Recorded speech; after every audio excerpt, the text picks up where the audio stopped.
1. Pengertian nafsa. Nafsa adalah singkatan dari narkotika, psikotropena, dan zat aktif lainnya. Nafsa adalah singkatan dari narkotika, psikotropena, dan zat aktif lainnya. Narkotika adalah zat atau obat yang dapat menyebabkan ketergantungan dan memiliki efek psikotif. Psikotropena adalah zat atau obat yang dapat menyebabkan ketergantungan dan memiliki efek psikotif. Zat adiktif lainnya adalah zat atau obat yang dapat menyebabkan ketergantungan dan memiliki efek psikotif.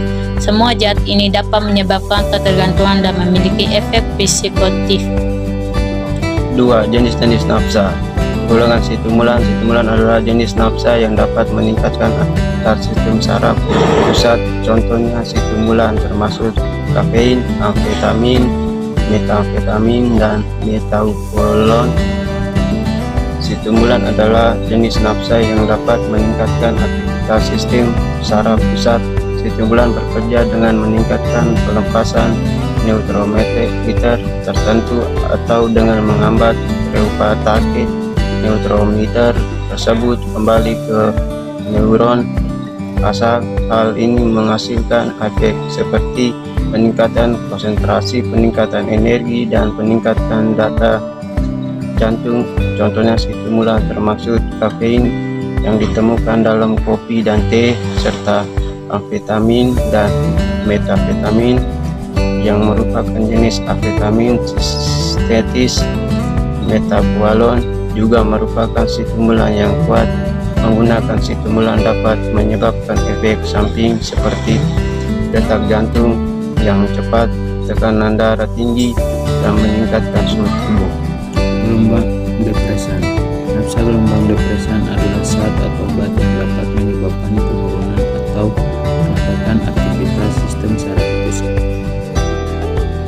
Contoh dari nafsa gelombang depresan adalah alkohol, benzodiazepin seperti diazepam dan valium,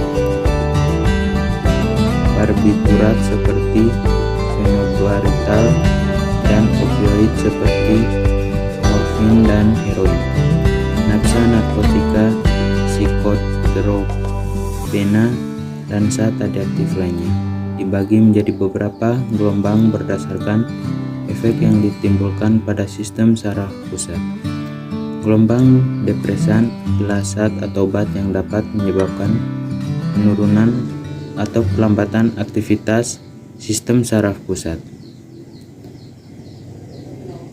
Efek yang ditimbulkan bisa berupa penurunan kesadaran, penurunan tingkat kesadaran, penurunan koordinasi motorik, penurunan fungsi kognitif, dan penurunan tingkat emosi.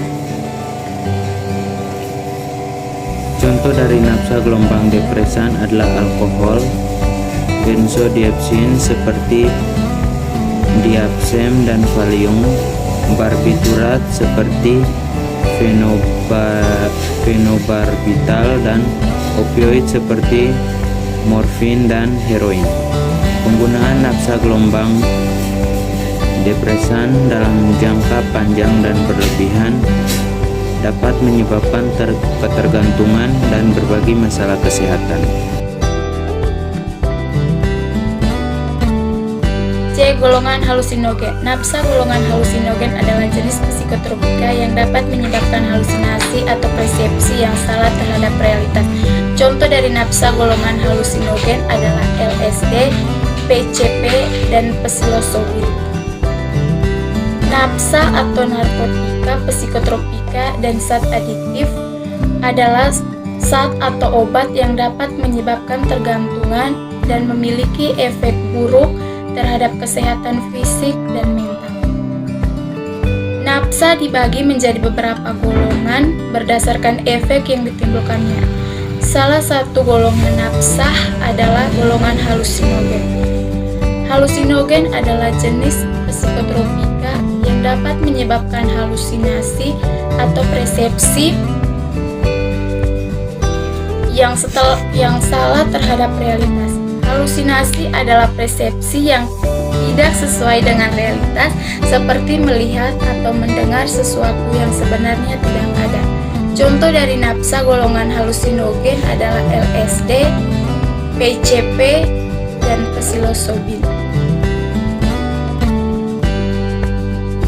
Penggunaan nafsa atau golongan halusinogen dapat menyebabkan efek samping seperti detak jantung yang cepat, tekanan darah tinggi, dan dalam beberapa kasus dapat menyebabkan kematian. Oleh karena itu, penggunaan nafsa golongan halusinogen sangat dilarang dan berbahaya. 2. Gangguan fisik. Nafsa atau narkotika, psikotropena, dan zat adiktif lainnya adalah zat yang dapat menyebabkan ketergantungan dan memiliki efek buruk terhadap kesehatan fisik dan mental seseorang. Penyalahgunaan nafsa dapat menyebabkan berbagai gangguan fisik, termasuk 1. Kerusakan organ vital. Beberapa nafsa dapat menyebabkan kerusakan organ vital seperti hati dan otak. Misalnya, penyalahgunaan alkohol dapat menyebabkan sirosis hati, sedangkan penyalahgunaan amfetamin dapat menyebabkan kerusakan otak. 2. Penurunan fungsi sistem kekebalan tubuh. Penyalahgunaan nafsa dapat menurunkan fungsi sistem kekebalan tubuh, membuat seseorang lebih rentan terhadap infeksi dan penyakit. 3. Peningkatan risiko penyakit jantung dan stroke. Beberapa nafsa dapat meningkatkan tekanan darah dan detak jantung yang dapat meningkatkan risiko penyakit jantung dan stroke. 4. Kerusakan sistem saraf.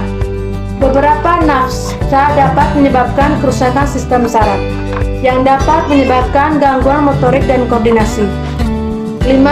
Kerusakan sistem pencernaan. Beberapa nafsa dapat menyebabkan kerusakan sistem pencernaan yang dapat menyebabkan masalah seperti sakit perut dan diare. 5. Kerusakan sistem pencernaan. Beberapa nafsa dapat menyebabkan kerusakan sistem pencernaan yang dapat menyebabkan masalah seperti sakit perut dan diare. 6. Kerusakan sistem pernapasan. Beberapa nafsa dapat menyebabkan kerusakan sistem pernapasan yang dapat menyebabkan masalah seperti batuk dan sesak napas. 7. Kerusakan sistem muskuloskeletal. Beberapa nafsa dapat menyebabkan kerusakan sistem muskuloskeletal yang dapat menyebabkan masalah seperti nyeri sendi dan otot. 8. Kerusakan sistem integumen. Beberapa nafsa dapat menyebabkan kerusakan sistem integumen yang dapat menyebabkan masalah seperti luka dan infeksi kulit. 9. Kerusakan sistem endokrin. Beberapa nafsa dapat menyebabkan kerusakan sistem endokrin yang dapat menyebabkan masalah seperti diabetes dan hipertensi. 10. Kerusakan sistem reproduksi. Beberapa nafsa dapat menyebabkan kerusakan sistem reproduksi yang dapat menyebabkan masalah seperti impotensi dan infertilitas. Yang ketiga, gangguan ekonomi. Penyalahgunaan nafsa dapat menyebabkan dampak buruk terhadap gangguan ekonomi seperti penurunan produktivitas kerja, peningkatan biaya kesehatan, dan penurunan kualitas hidup. Nafsa atau narkotika, psikotropena, dan zat adiktif lainnya adalah zat yang dapat menyebabkan ketergantungan dan memiliki efek buruk terhadap kesehatan fisik dan mental. Penyalahgunaan nafsa dapat menyebabkan berbagai dampak buruk terhadap gangguan ekonomi. Pertama, penyalahgunaan nafsa dapat menyebabkan penurunan produktivitas kerja. Orang yang menggunakan nafsa secara berlebihan cenderung kurang produktif dalam pekerjaan mereka, yang dapat mengakibatkan penurunan pendapatan dan peningkatan pengangguran. Kedua, penyalahgunaan nafsa dapat meningkatkan biaya kesehatan. Orang yang menggunakan nafsa secara berlebihan cenderung memiliki masalah kesehatan yang lebih banyak yang dapat meningkatkan biaya kesehatan mereka dan masyarakat secara keseluruhan. Ketiga, penyalahgunaan nafsa dapat menurunkan kualitas hidup. Orang yang menggunakan nafsa secara berlebihan cenderung memiliki kualitas hidup yang lebih rendah, yang dapat mengakibatkan penurunan konsumsi dan investasi yang pada gilirannya dapat menurunkan pertumbuhan ekonomi. Yang keempat, gangguan sosial. Penyalahgunaan nafsa memiliki dampak yang sangat merugikan terhadap individu dan masyarakat. Dampak tersebut meliputi yang pertama, kerusakan hubungan interpersonal. Penyalahgunaan nafsa dapat menyebabkan kerusakan hubungan dengan keluarga, teman, dan rekan kerja. Hal ini disebabkan oleh perilaku agresif, tidak konsisten, dan tidak dapat diandalkan yang seringkali dihubungkan karena penyalahgunaan SAR. Yang kedua, penurunan prestasi akademik atau kerja. Penyalahgunaan nafsa dapat menyebabkan penurunan prestasi akademik atau kerja karena penurunan konsentrasi, penurunan motivasi, dan penurunan produktivitas. Yang ketiga, keterlibatan dalam perilaku ilegal. Penyalahgunaan seringkali terkait dengan perilaku ilegal seperti mencuri, merampas, dan kekerasan. Yang keempat, ketergantungan finansial. Penyalahgunaan nafsa dapat menyebabkan ketergantungan finansial karena biaya untuk membeli zat dan biaya yang terkait dengan perilaku ilegal. Yang kelima, isolasi sosial. Penyalahgunaan nafsa dapat menyebabkan isolasi sosial karena individu yang menyalahgunakan zat seringkali menghindar orang lain dan menarik diri dari masyarakat. Yang keenam, penurunan kualitas hidup. Penyalahgunaan nafsa dapat menyebabkan penurunan kualitas hidup karena penurunan kesehatan fisik dan mental, penurunan prestasi, dan penurunan kebahagiaan. Prestasi atau narkoba, Anda pasti tahu mana yang lebih berharga. Jauhi narkoba sebelum dunia menjauhimu.